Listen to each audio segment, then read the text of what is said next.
Assalamualaikum warahmatullahi wabarakatuh.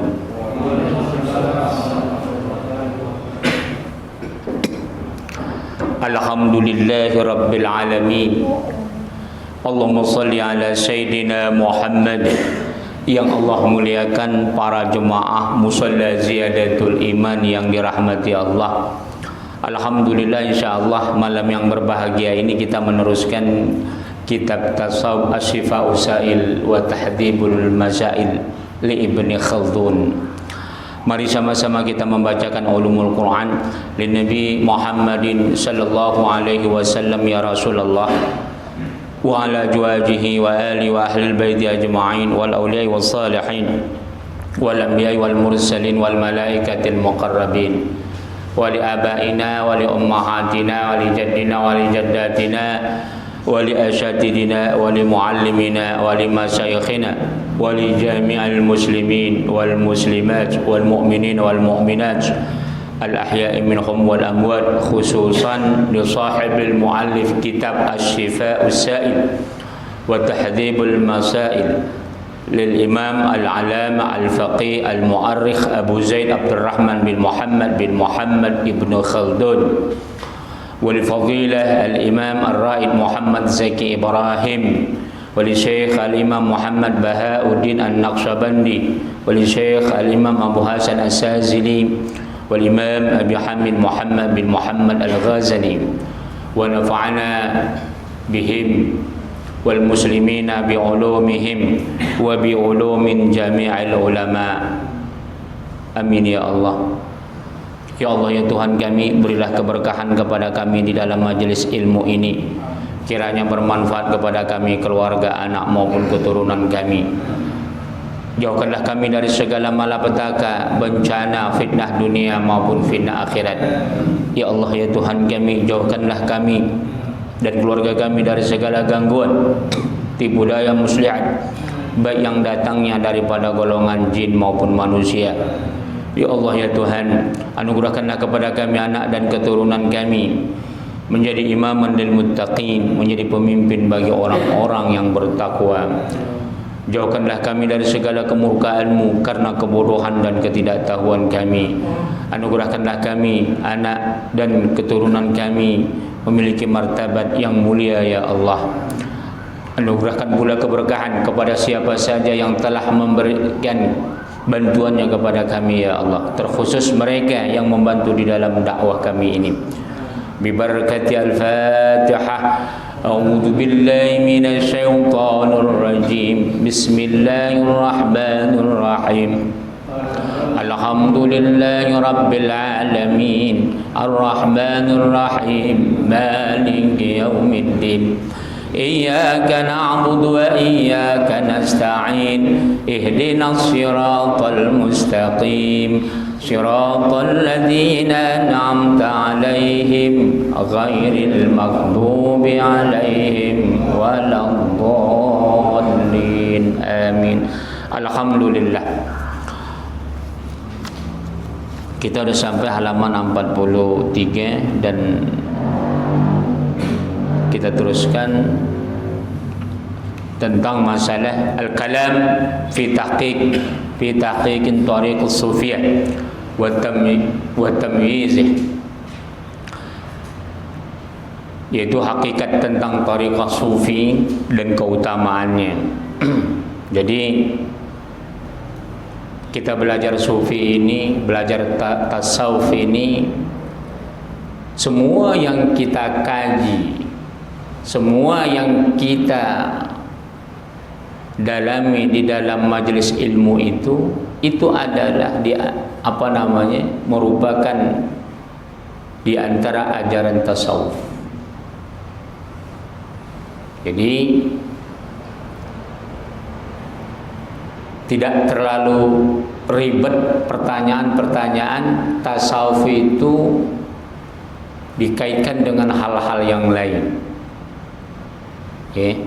Jadi dimanapun saja kita menuntut ilmu, di mana saja kita menggali pengetahuan syariat, itu diantaranya tujuan tasawuf. Cuman hakikatnya adalah bagaimana kita bisa islahul qulub, terus berusaha untuk membersihkan hati kita. Jadi ajaran tasawuf ini untuk mengingatkan kita untuk membersihkan hati, supaya nggak congkak, sombong, angkuh, iri, hasad, dengki. Ini berputar terus setiap detik di hati kita. Iri, dengki, hasad itu terus berputar. Dan ini akan membakar amal ibadah kita, kata Rasulullah. Karena al-hatab, seperti api membakar kayu bakar. Jadi ajaran tasawuf ini adalah bagaimana kita terus membersihkan itu. Karena alangkah ruginya setiap hari kita azan, setiap hari kita menuntut ilmu, setiap hari kita salat kering. Tidak pernah kita diajarkan bagaimana membersihkan hati. Jadi kalau udah tiap hari kita ke mushola, ke masjid, seolah-olah kita itu orang yang mulia. Belum tentu. Kalau kita setiap hari pakai jubah, pakai topi, dipanggil orang ustadz, dianggap kita adalah orang yang tinggi, mulia, belum tentu. Makanya tasawuf inilah bagaimana meraba hati kita masing-masing, bagaimana meraba mata batin kita. Jadi dari tasawuf inilah akan bisa ketahuan siapa diri kita sesungguhnya. Jadi kita nggak tahu, bertahun-tahun kita mengkaji ilmu, kita nggak tahu siapa yang ikhlas, siapa yang pura-pura ikhlas, itu nggak bisa tahu. Jadi dari tasawuf ini akan dibongkar semua. Meskipun dia tidak menunjuk dahi kita, tidak, tapi dia akan menyentuh hati kita masing-masing. Makanya disinilah pentingnya mujahadah. Mujahadah takwa itu, jihad kita, kesungguhan kita untuk takwa, dan mujahadah istiqomah, bagaimana jihad kita untuk terus tetap istiqomah. Bukan hanya istiqomah kita salat, tapi istiqomah hati kita untuk terus ingin kita bersihkan. Sebagaimana yang lalu kalau Ibnu Khaldun mengatakan, kalau kita hampir setiap hari ganti pakaian, ganti baju, baju kita selalu kita cuci. Begitu juga badan kita, dalam satu hari 2 kali 3 kali kita mandi. Gigi kita gitu juga. Tapi pernahkah kita membersihkan batin kita setiap hari? Belum tentu. Makanya kalau kita berbicara syariah, hukum Islam, kita berbicara tentang agama, itu terlalu normatif. Kita bisa duduk di majelis di mana saja berbicara normatif. Nanti ketahuan kita ikhlas atau enggaknya tentang nilai-nilai normatif yang kita ajarkan bertahun-tahun ketika kita terapkan al-qanunul wad'i, aplikasinya. Jadi ada al-qanun syar'i, ada al-qanun wad'i, undang-undang syariah dan undang-undang buatan manusia, tapi memang sumbernya adalah hukum Islam. Ketahuannya di situ nanti. Kita akan bermunculan tanpa disadari nanti dari situlah. Contoh, seseorang itu dia akan tidak bisa kita lihat kalau dia belum menduduki praktisi. Seorang pemikir, seorang ulama, kalau dia tidak praktis, artinya dia tidak duduk dalam sebuah birokrasi, kita nggak tahu kayak mana belangnya dia, kayak mana kekurangan dia. Tapi ketika telah kita berikan amanah dengan satu birokrasi, kita baru tahu. Bisa paham? Itu kiasan yang sangat sederhana. Kita akan tahu nanti sejauh mana kemampuan dia, keikhlasan dia ketika dikasih amanah birokrasi itu. Kalau sekedar baca kitab saja mengajarkan tentang teori-teori agama, itu sangat normatif. Sama ada yang mengajar atau yang mendengarkan, nggak ada bedanya. Sama-sama positif dan baik kelihatannya. Tapi ketika kita nanti langsung aplikasikan dengan sebuah birokrasi, sebuah sistem, wah itu baru ketahuan nanti. Seperti jamur. Tahu siapa yang ikhlas, siapa yang enggak, siapa yang berpura-pura, ketahuan itu nanti. Itu pentingnya kita di organisasi. Jadi di organisasi itu akan membongkar siapa yang berpura-pura, siapa yang munafik, siapa yang dia istiqomah, di situ ketahuan. Itu pentingnya organisasi. Nah, jadi tasawuf ini lintas itu semua. Itu ya. Kita teruskan. Kalau kemarin Ibnu Khaldun menerangkan tentang ajaran tasawuf, tapi sumbernya adalah aliran-aliran sesat. Jadi jangan sampai ada orang mengatasnamakan tasawuf, tapi dasarnya tak punya akidah atau suka melakukan perkara-perkara yang bid'ah. Thumma tarakat afatul bid'ah fil mu'taqidat.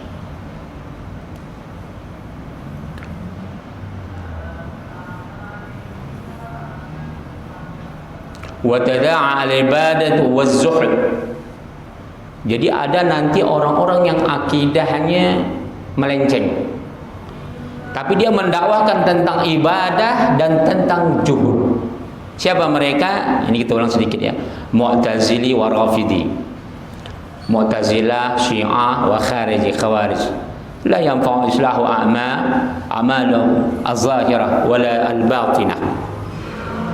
Jadi kata Ibnu Khaldun, kalau yang aliran-aliran menyimpang, meskipun dia mengajarkan tentang ibadah, meskipun dia mengajarkan tentang zuhud, la yanfa'u, nggak ada manfaat, tak ada faedahnya, tak ada gunanya. Bagaimana dia memperbaiki amal zahirnya, walal batinah, termasuk juga bagaimana dia mau memperbaiki tentang perkara yang batin. Kenapa? Ma'a fasadul mu'taqid alladhi huwa ra'sul amr. Karena itu bisa menjadi rusak akidahnya. Sementara akidah itu adalah merupakan kepalanya, dasar, tonggak utama dari segala sebuah perkara apa saja. Nah, itu ya. Jadi ini dasar tasawuf itu adalah Quran Sunnah, ijma' dan qiyas para ulama kita. Jadi sumbernya Quran dan Sunnah, wahyu Allah dan Sunnah Rasulullah. Jadi jangan sampai ada lagi pertanyaan-pertanyaan tasawuf itu menyamakan semua agama. Iya kan? Tasawuf itu enggak sholat gitu ya. Nah, itu dia. Ya mirip lagi orang barat, Islamofobia itu. Setiap nengok orang Islam katanya teroris. Bapak terima nggak? Orang Islam di barat itu kan diklaim apapun dia teroris, berjanggut teroris. Sekarang ini, sekarang agak berkurang. Waktu awal-awal 11 September itu, wah, semua warna Islam itu teroris. Itu ya. Jadi tasawuf begitu. Banyak orang yang menyimpangkan ajaran-ajaran ini. Jangan sampai orang yang menyimpangkan ajaran tasawuf sehingga kita mengklaim tasawuf itu mengajarkan kesesatan. Maka kita akan memikul dosa ulama-ulama wali-wali Allah, jumlahnya ratusan bahkan ribuan. Coba hitung ulama-ulama yang menyebarkan tasawuf itu, kita katakanlah yang sudah resmi saja ya, memakai kalimat tasawuf itu aja ya. Sufi itu pada tahun Abu Hasim Al-Kufi tahun 150 Hijriah. Nanti di sini Ibnu Khaldun mengatakan istahara hadzal ismi qaribun al-mi'atain min al-hijrah. Masyhur kalimat tasawuf itu lebih kurang dekat, hampir mendekati tahun 200 Hijriah. Ya sama 150 Hijriah. Berarti 1300 tahun lebih ulama-ulama sufi telah lahir ke dunia ini. Kita akan pikul dosanya ketika kita fitnah tasawuf itu menyimpang. Kita katakanlah Imam Junaid, ya, kita katakanlah Imam Al-Ghazali, Imam Asyibli, Ibnu Khaldun, Imam Nawawi.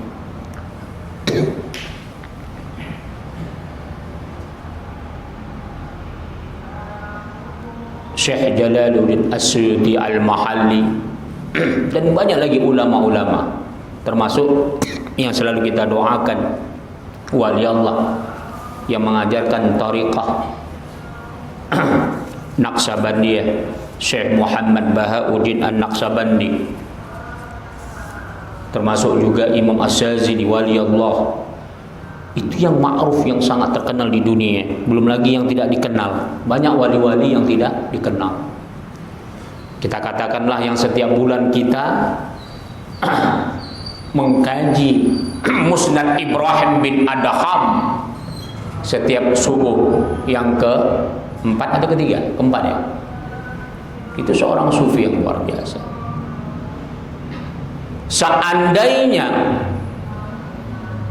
Seandainya dibandingkan satu saja, kita katakanlah Ibrahim bin Adham atau Imam Al-Ghazali, satu hari umur Imam Ghazali, satu hari dibandingkan 10 tahun umur kita atau 20 tahun, bahkan seumur hidup umur kita, dibandingkan satu hari umur Imam Ghazali, belum seimbang. Kita seumur hidup berburuk sangka terus, iri dengki terus. Kalau Imam Ghazali satu hari umurnya bagaimana? Belum seimbang. Belum lagi karyanya. Karya Imam Al-Ghazali yang sangat terkenal, ya ulumuddin, seluruh dunia membaca. Sekarang tunjukkan karya kita yang dibaca seluruh dunia, ada nggak? Jadi jangan, hati-hati kita memfitnah tasawuf. Itu baru satu contoh nama bagaimana wali Allah Syekh Al-Imam Muhammad Bahauddin An-Naqsabandi yang luar biasa sekarang tariqahnya seluruh dunia. Karya-karyanya yang sangat luar biasa. Kemudian kita fitnah sesat. Allah. Iya. Bagaimana dengan Ibnu Khaldun? Bisakah kita menciptakan karya seperti Ibnu Khaldun dibaca orang muslim dan orang yang bukan muslim, yang bacanya seluruh dunia, pemikir-pemikir dunia? Pernah ada? Bisa nggak kita ngimbanginya? Oh, iya. Jadi kita untuk membandingkan supaya kita bisa merendah, supaya kita bisa merendah kepada orang-orang soleh, kita bandingkan gitunya, Pak. Kita bandingkan tahajud kita mana lebih kuat dengan orang yang kita hinakan. Kita bandingkan ilmu kita dengan orang yang kita rendahkan. Ya. Jangan sampai sibuk kita mencari aib orang lain. Dari sisi apapun kita kalah dibandingkan orang yang kita hinakan itu. Ya. Jadi sehingga kita akan bisa sadar diri. Makanya ulama-ulama kita nggak perlu pujian, nggak perlu dia dicium tangannya, karena dia membaca kitab ini saja, seujung kuku dia yang membaca ini. Contoh saya lah umpamanya, seujung kuku Ibnu Khaldun dibandingkan saya, seumur hidup saya sekarang ini yang masih hidup dalam detik ini, belum apa-apa. Coba tanya nama saya kemana-mana, ke Perancis, ke Jerman, kenal nggak? Boro-boro kenal ini. Tapi coba disebut nama Ibnu Khaldun. Siapa profesor-profesor ahli sejarah, ahli politik dunia yang nggak kenal Ibnu Khaldun?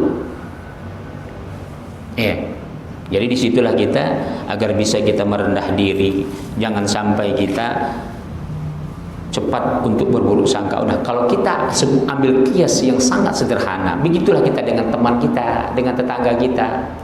Kita iri dengki dengan tetangga kita. Kita lihat tetangga kita rajin ke musola, 1 hari 3 kali, 4 kali, 5 kali, 1 bulan 30 hari. Kita sebulan sekali, kita 1 tahun sekali. Tahu-tahu kita buruk sangka dengan teman kita yang sering ke musola. Nggak pantas ya. Nggak pantas. Alangkah lucunya sudah nggak pernah ke musola, berburuk sangka dengan orang yang tiap hari ke musola. Nah, ini kias yang sangat rendah. Meskipun kita suatu saat kita merasa benar, kalau kita lihat tetangga kita lebih soleh dari kita, lebih soleh dia daripada kita, nggak pantas kita hinakan dia. Meskipun kita lebih saleh dari tetangga kita, itu pun tak pantas kita rendahkan. Apatah lagi sampai kita merendahkan orang yang lebih baik martabatnya dari diri kita, itu ya. Makanya itu kenapa adab berilmu itu ta'zim.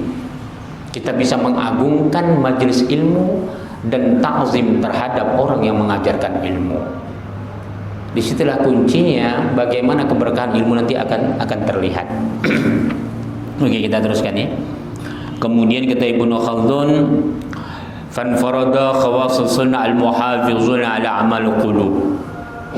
Jadi kalau ahlu sunnah wal jamaah, mereka bersih, mereka terpelihara ya daripada perbuatan-perbuatan bid'ah, baik sama ada akidahnya, ibadahnya, zuhudnya dan sebagainya.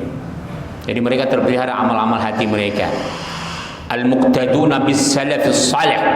Jadi Ahlussunnah wal Jamaah mengamalkan tasawuf ini apa? Mereka mengikut para ulama-ulama saleh dulu. Fi amalihim al-batinah wa zahirah. Dari segi amal batin maupun zahir. Kita kan sekarang ini lebih banyak mengikuti apa? Coba, perlu nggak kita tanya diri kita? Sekarang kita sudah berapa tahun? Ada 50 tahun, ada 60 tahun, ada 40 tahun, ada 70 tahun. Nggak ada 70 ya. Yang di sini. Coba selama ini kita mengikuti orang saleh tentang amalul batin ada nggak? Apa amalul batinah? Amal-amal batin kita seperti syukur, seperti sabar, qanaah, zuhud, menjauhkan sifat iri, dengki, hasad dan sebagainya. Kemudian wa zahirah. Amal-amal yang zahir apa dia? Di antaranya ilmu-ilmu syariah yang kita pelajari. Umur kita 50 tahun. Berapa tahun kita belajar fikih? 10 tahun umpama, 5 tahun. Dalam 5 tahun ini berapa kali setiap minggu? Sekali kah? Atau sebulan hanya sekali? Dalam sebulan sekali berapa jam? Ya. Dalam setiap berapa jam itu kita belajar, sejauh mana hati kita punya ta'zim terhadap ilmu yang kita pelajari. Wah, itu berat. Jadi 10 tahun, 20 tahun, 50 tahun sampai mati, berapa banyak orang nggak berkah menuntut ilmu. Kenapa? Nggak ada rasa ta'zim di hatinya. Biasa aja. Iya. Lebih suka yang perkara-perkara seremonial. Lebih suka perkara-perkara simbol.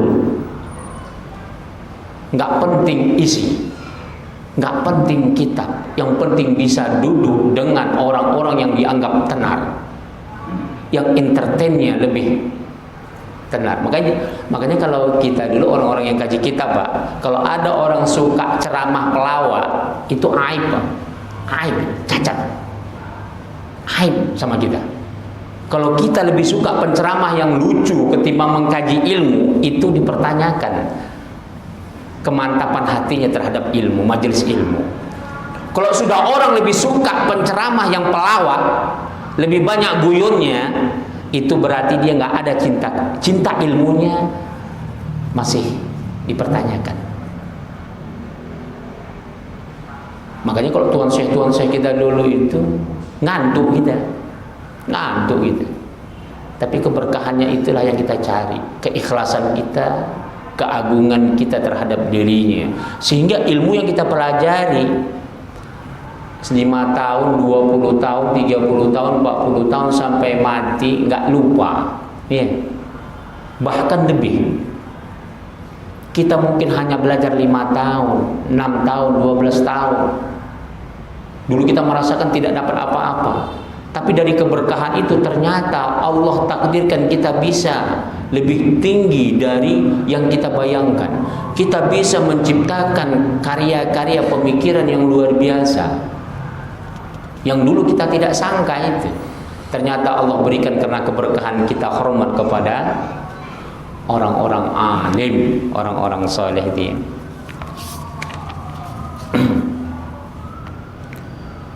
Wasammu, mereka menyebutnya bil mutasawwifah. Jadi ulama-ulama dulu, orang-orang yang mengajarkan tentang perkara-perkara yang saleh ini, orang-orang para ulama salafus salih dulu mengajarkan mereka tentang amalan-amalan batin dan zahir. Mereka menyebutnya adalah orang-orang tasawuf, sufi yang mengajarkan tasawuf. Itu dia. Qala al-Ustaz Abdul Qasim Al-Qushairi, berkata al-Ustaz Abdul Qasim Al-Qushairi, istahara hadal ismi qaribun minal mi'atain minal hijrah. Masyhurnya, terkenalnya kalimat tasawuf ini mendekati tahun 200 Hijriah. Menurut Imam Al-Qushairi, ini adalah ulama besar, ini wali Allah.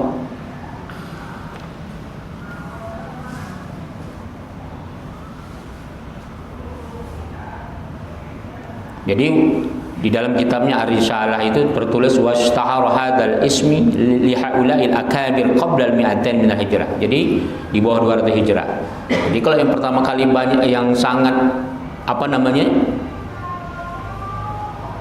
suka mendengungkan pertama kali tentang kalimat sufi, menggelar ulama sufi itu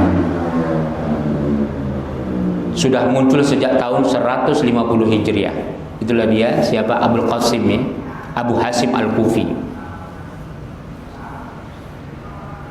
Tsumma tatabi'u jailan ba'da jail. Kemudian teruslah murid-muridnya, ulama-ulama berikutnya terus saling menyambung. Wa ummatan ba'da ummatin. Jadi semua umat mengkaji ilmu ini, tasawuf ini terus berkelanjutan. Yahtadil khalaf minhum bis salaf. Jadi masing-masing mereka memberikan petunjuk bagaimana ulama-ulama khalaf di antara mereka meniru bagaimana amal-amal ulama salaf. Jadi terus menerus, itu pentingnya. Bagaimana kita bisa mau mengikut ulama-ulama yang saleh dulu kalau kita sekarang tidak punya hormat, kalau sekarang kita menganggap enteng majelis ilmu, kalau sekarang kita tidak pernah ada kesungguhan untuk menggali ilmu agama, tidak akan mungkin. Tidak akan bisa regenerasi ilmu agama itu, tidak akan bisa diwariskan, tidak akan mungkin. Makanya jangan heran kita katakanlah satu pesantren itu ada muridnya 15.000, 16.000. Itu Pak yang jadi ulama 100 orang saya susah Pak. 100 orang per tahun maksudnya. Per tahun Pak. Kita katakanlah kalau yang sampai 16.000 itu pesantren Mustafawiyah, pesantren tertua di Sumatera. Sudah ada sejak tahun 1800-an.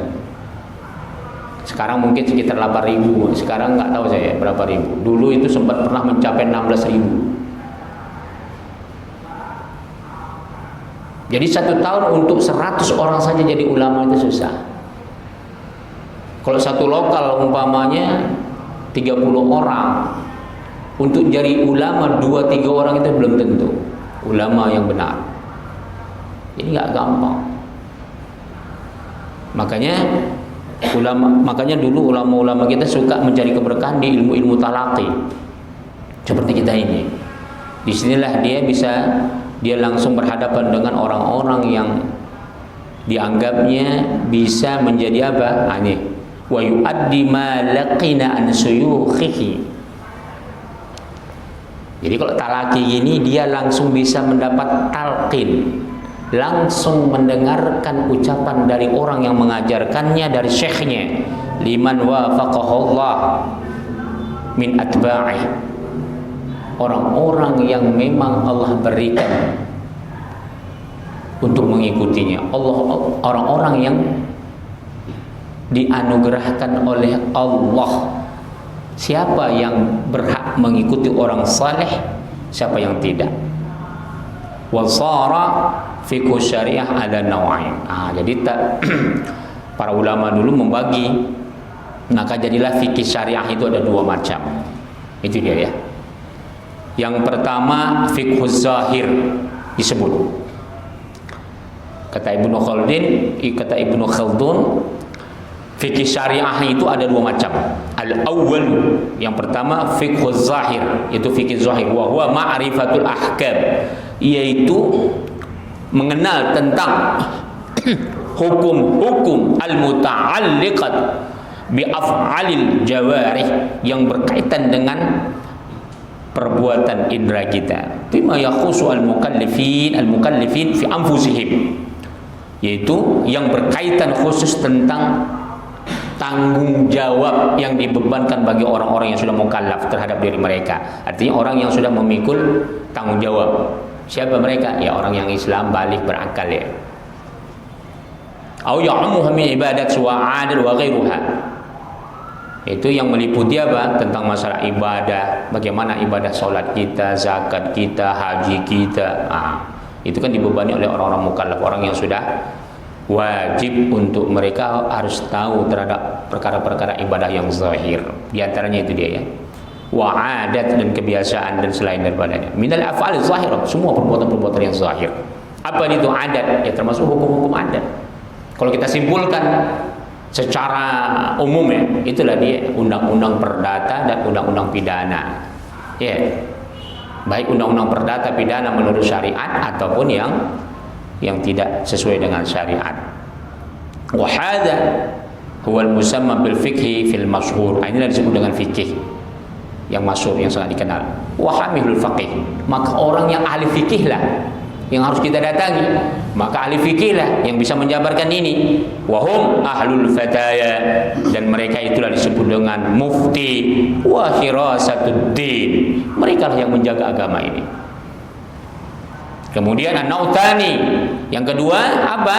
Fiqhul batin, fikih batin, wa huwa ma'rifatul ahkam, yaitu untuk mengetahui hukum-hukum al-muta'alliqat bi af'alil qulub, yang berkaitan dengan seluruh perilaku hati kita. Wa ma yakhussul mukallaf fi nafsihi min af'alil jawari fi ibadatihi wa tanawaluhu li daruriyatihi, yaitu segala apa saja yang berkaitan ya terhadap orang yang telah dibebani tanggung jawab terhadap dirinya daripada perbuatan-perbuatan secara indrawi, artinya yang dia memang perilakunya di dalam ibadahnya yang meliputi hajatnya, keperluan itu daruriyati. Wa yusamma hadza, dinamakan ini fiqhul qulub, fikih hati. Hati itu mana? Kalau menurut ilmu kedokteran yang kan di sini ya, letak hati, jantung sini. Fikih qalbu. Wa fiqhul batin, disebut juga fikih batin. Wa fiqhul wara', fikih wara'. Apa yang dikatakan wara'? Tarkus subhat. Orang wara' itu Pak, enggak usahkan yang haram, yang subhat enggak mau dia. Jatuh uang orang 1.000 perak enggak mau dia ngambil. 1 juta berpikir juga dia, itu belum wara' lagi. Ya, belum wara' itu dia. Dikasih jabatan dia belum ada gajinya, ikhlas kali dia. Sudah ada gajinya, mulailah kerusak-kerusuk kan. Ngapa segini gitu ya. Tambah lagi jabatannya yang sudah ditetapkan gajinya. Mar'ab, korupsi. Itu dia. Jadi kalau kita untuk mengetahui, itu tadi mukaddimah tadi saya tadi itu, untuk mengetahui bagaimana kita watak seseorang dari organisasi. Di organisasi itu paling enak melihat orang yang ikhlas atau tidak. Paling enak. Makanya ulama-ulama kita nggak mau di organisasi karena dia nggak tahan. Ulama-ulama saya dulu Pak, yang wara-wara itu sangat nggak berani duduk di organisasi karena nggak tahan. Apa nggak tahannya? Karena di organisasi itu semua jabatan-jabatan dari atas sampai paling bawah itu ada yang munafik, ada yang dia setengah munafik, ada yang dia itu gila harta, ada yang gila jabatan, gila pangkat. Tapi kalau disebut, oh enggak, saya memperjuangkan Islam. Iya. Ketahuannya ketika kapan? Nah, ketika menjalankan organisasi itu. Itu. Jadi kalau kita untuk mau menilai begitu. Makanya ulama-ulama kita dulu nggak tahu dia siapa yang duduk di depan dia yang munafik, siapa yang nggak ikhlas pura-pura senyum, itu nggak tahu. Kenapa? Karena dia nggak pernah duduk di organisasi dan dia tidak pernah membawa muridnya ke organisasi. Tapi kalau sudah dibawanya, itu tahu akan jatuh sendiri itu. Itu dia ya, itu paling berat. Cobaan di organisasi itu sama kayak kita mimpin negara. Tapi disitulah dasar dakwah. Dakwah yang paling tinggi itu apa? Daulah. Yang kedua apa? Ormas. Ormas Islam maksudnya. Kalau kita mau berdakwah yang sesungguhnya, daulah negara. Tapi janganlah pula jadi kacau. Artinya jabatan-jabatan yang nggak punya kita bisa memberikan kebijakan yang baik. Itu salah. Kalau kita berpikir ke situ, yang terakhir ujung-ujungnya duit juga kita kepingin kan. Jadi kita harus bisa mampu jadi presiden. Harus dikejar itu presiden. Tujuannya apa? Supaya kita bisa menentukan bagaimana teori-teori dakwah untuk umat yang lebih baik, untuk kemaslahatan umat manusia. Ormas begitu. Kenapa dikatakan ormas itu nomor 2 setelah daulah? Karena ormas itu pendidikannya ada, sosialnya ada. Semua lini itu ada di ormas, sama kayak negara. Hanya bedanya dia tidak praktis. Itu saja bedanya. Dia bukan politik praktis. Semua dikelola, rumah sakitnya ada, anak yatimnya ada, sekolahnya ada, rumah sakit apa lagi? Hampir semua lini ada. Cuma dia tidak boleh punya badan usaha, itu aja ya. Sebagaimana negara punya badan usaha. Wallahu ta'ala alam bis-shawab. Silakan kalau ada pertanyaan. Kalau enggak kita teruskan. Fadhal, silakan.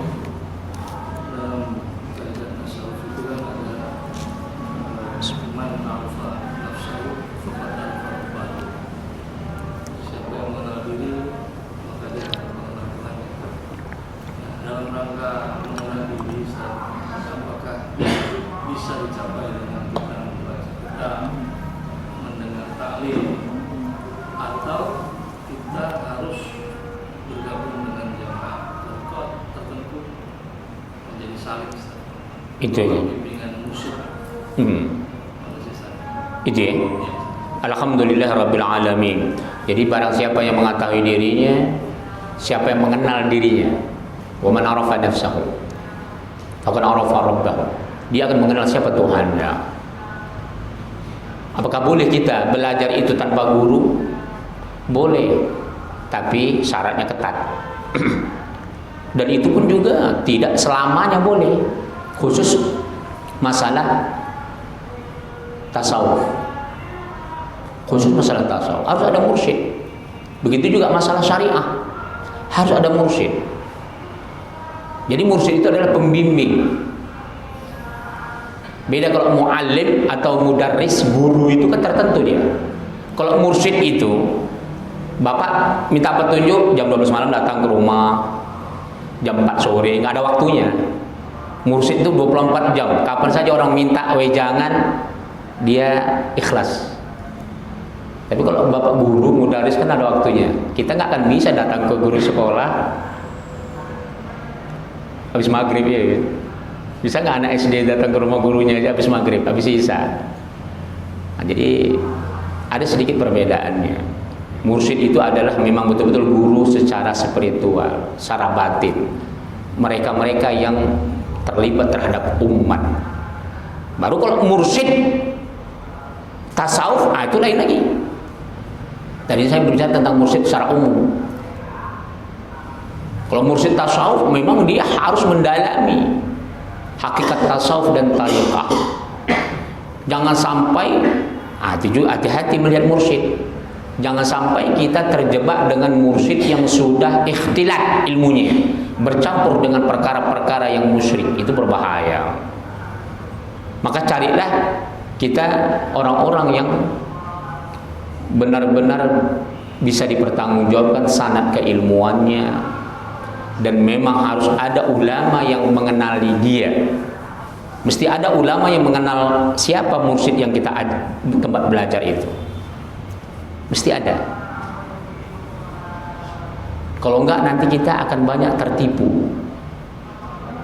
Jadi kalau kita mau menjadi seorang yang salih, bagaimana kita bisa mengikut orang-orang yang saleh itu, harus berguru.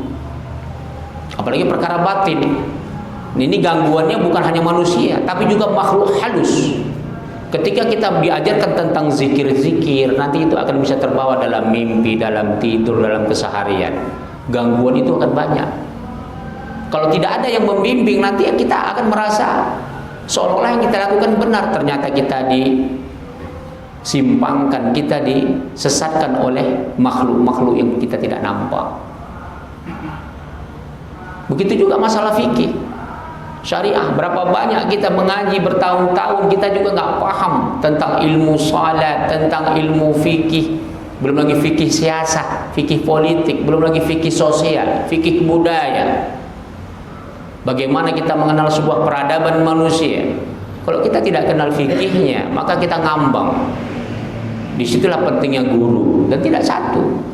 Silahkan cari di mana saja. Membaca bagus nggak? Boleh belajar sendiri, tapi bacalah sebanyak-banyaknya. Tapi ditanya nanti sama orang yang ahlinya. Kita harus tanya dengan yang ahlinya. Jangan kita mentah-mentah membaca kitab, apalagi sekarang googling jam berapa saja boleh. Kita bebas. Itu adalah jendela ilmu, jendela dunia. Silahkan kita googling ilmu pengetahuan. Semua kita baca. Tapi jangan sampai itu mengalahkan seorang guru yang mengerti untuk membimbing kita. Hati-hati.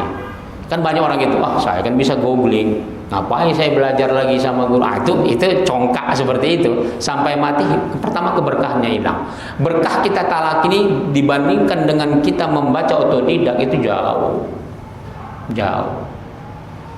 Sedangkan orang yang belajar dengan guru sistem perkuliahan saja, itu tidak sama dengan keberkahan talaki.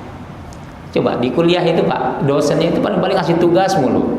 Lu baca ini untuk satu semester sekian, main lompat sana lompat sini, dan dosennya pertama apa di sana? Adabnya saya sudah berbeda. Adab di kuliah pertama kita masuk mati-matian, yang kedua bayar. Iya kan? Yang ketiga, jadi di situ saja cara kita belajar saja sudah beda dengan talaki. Jadi keberkahan antara ilmu di perkuliahan dengan kita ilmu di talaki, dari segi syarat pertama masuknya saja sudah beda makomnya. Belum lagi bagaimana takzim gurunya terhadap, bagaimana adab guru terhadap muridnya, bagaimana seorang murid punya adab dengan gurunya. Itu kalau di perkuliahan kan nggak ada diajarkan itu. Yang penting dosen berpikir, saya PNS, saya mengajar jam sekian, mata kuliah saya cuman ini, saya datang, saya tanda tangan, tiap bulan makan gaji. Perkara mahasiswa saya paham nggak paham, gua kasih nilai. Kalau dia nggak mau belajar, saya kasih nilai C, nilai B. Jadi di situ muatannya sudah murni dunia semua. Tapi bukan berarti itu salah. Artinya makom keberkahannya akan beda dengan yang talaki. Apakah ada orang yang datang ke musola ini karena ikhlasnya jauh? Kalau orang kuliah, saya udah bayar uang kuliah, kalau nggak datang rugi. Orang tua saya nanti marah-marah, jual tanah, jual ini, kalau nggak kuliah, bagaimana hasilnya? Tapi pernah nggak ada orang merasa nggak ikut talaki di musola ini, pernah dia merasa rugi? Ibu saya jual tanah, ngasih dia ongkos untuk ke musola, pernah nggak? Nggak ada. Pernah nggak ada orang nggak datang ke musola ini ngaji kitab sama saya, orang tuanya jual tanah, bayar uang sekolah? Ada nggak? Nggak ada. Jadi berkahnya beda. Makanya di Al-Azhar sana, di Mesir sana, meskipun universitasnya gratis, mereka tetap mencari ilmu secara talaki. mencari ulama di mana-mana yang dilihatnya ulama-ulama yang wara, di mana ulama-ulama yang ilmunya rasikh dia cari. Meskipun hanya 1 jam, meskipun hanya berapa menit, meskipun kadang-kadang waktunya nggak ada, tapi dia cium tangannya, dia salam. Jadi itulah dia keberkahan ilmu itu. Itu dia ya. Oke, silakan ada yang lain. Fadal.